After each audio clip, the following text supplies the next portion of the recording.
Hey everyone! In this video, I'm going to show you how to add stickers to your photos on the iPhone 17, 17 Pro, 17 Pro Max, and 17 Air. This feature is super fun and easy to use, perfect for adding a little personality to your pictures.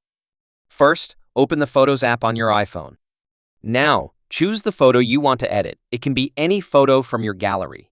Once the photo is open, tap on the Edit button at the top. Then, tap the markup icon. It looks like a little pen tip. In the markup screen, look at the bottom right corner and tap the plus icon. From the list that appears, select Add Sticker. Here, you can browse through all your stickers, emojis, memojis, or even live stickers from your photos.